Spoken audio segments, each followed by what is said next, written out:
is Black Stars captain and Leicester City forward Jordan Ayew. Jordan, nice to meet you. Thanks for joining us. You're welcome. It was a pleasure. First of all, congratulations on the captaincy. Thank you. What does it mean? What does it mean for you? Honestly, like, obviously it's big responsibility. It's an honor to obviously captain the national team, the Black Star national team.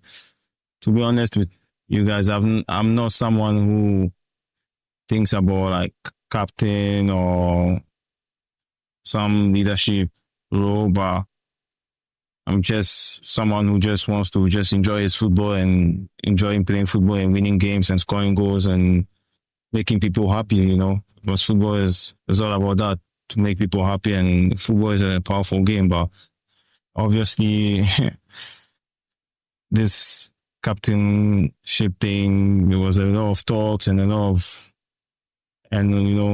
was always quiet in my corner, always quiet as usual. No, I don't focalize on all those things, and it just happened naturally, I think. And I'm honored, I'm proud, but as well, it demands a lot of work and a lot of responsibilities. But I've been with the best, so I've learned from the best, whether it's Samoa, whether it's Andre. I've learned from them, and I'll try and pick up things from their qualities, and obviously for me, to be myself, because when I'm myself, I'm at my best. When I'm not myself, then I become a bit, let's say, unproductive. So, I just take it calmly and, stay positive.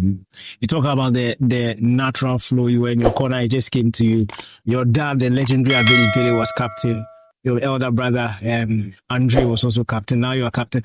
What is it about the Ayews and leadership? What do you think it is? Born leaders? Well, honestly, like, there's a lot of things that happen that me personally, I don't even think about. This captainship thing, I'm someone who believes in destiny, and I think it's just something that was written in the stars, maybe, possibly, but, something. We're just passionate. We're just a passionate family. We just want to do our best. Let the people enjoy our game, and that's it. But at the end of the day, things happen. It's only God knows, and we take it in good faith, and we keep on doing our job. Many advice from Andre that this. Andre, me and Andre are very close. It's my big brother, and obviously, he congratulated me and gave me some advice, and someone as well gave me some advice. So okay, I'm open to everything, and I'm not someone who is ignorant, or I'm someone who's just calm, and since I've been in the national team, since I was 19, I'm still the same today at 33. So, keep on taking advices and things, and it have made me grown and to become who I am today. So I'm going to keep on doing that, and that's it. Okay, the past few years have been quite difficult for the Black Stars. Back-to-back Afcon exit at the group stages. Now a failure to qualify. 2014 World Cup, you were there. 2015 Afcon final, 2017 semi-final. What do you think has changed, and what do you think, per your assessment, what do you think has gone wrong that has caused this sort of stuff? Well,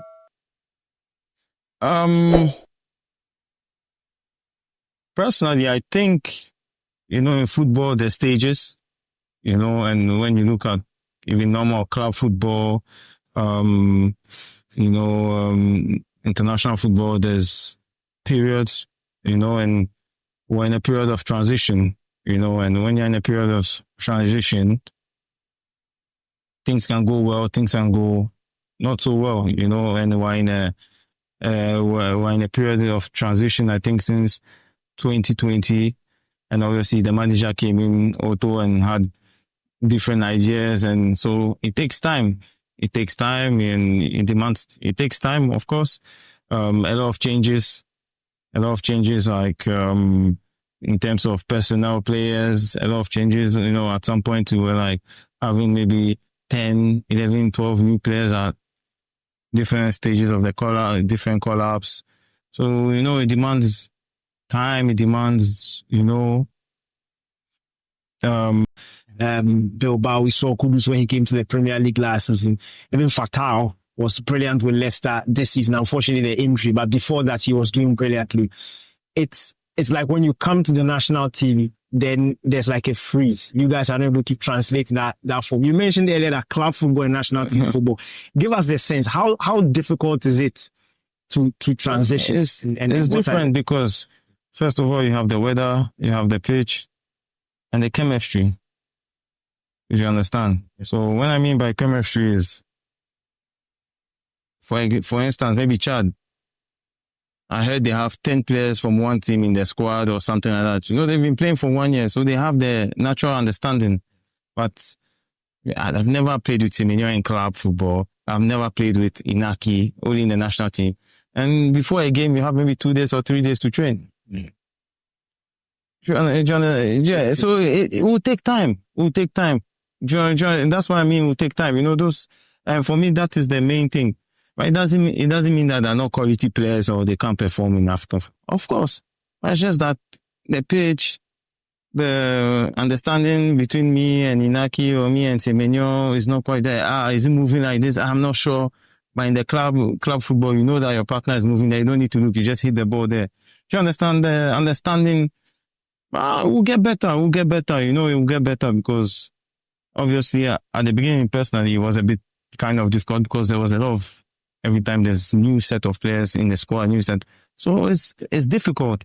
It's not an excuse because you still have to find a way and perform. Because sometimes when I come for holidays, I play with my friends and things. I've never played them the whole year, but we still enjoy ourselves. Do you understand what I mean? Yeah. So we still have to find that thing. But the other thing is that the pressure as well, the young players, they need to get used to the pressure. And for me, when I started the national team, it wasn't easy for me.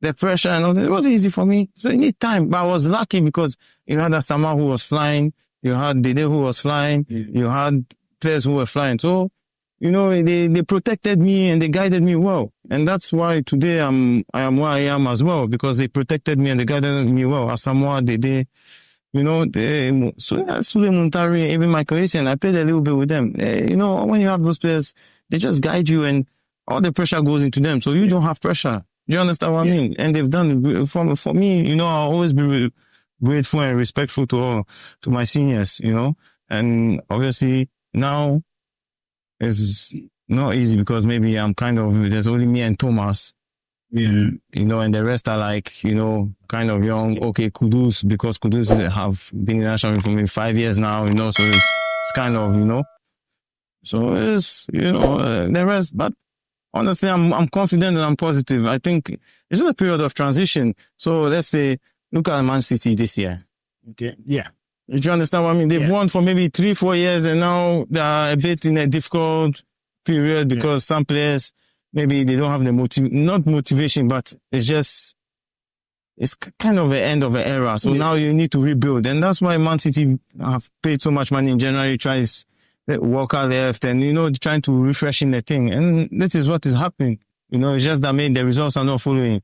But if the results were there, no one will have the same approach, or this conversation. But, it's time. It's a period of transition. You need to be a bit patient and support us and be positive. We know what it can be frustrating at times. We know it. Yeah. We know it can be frustrating because I know how passionate Ghanaians are.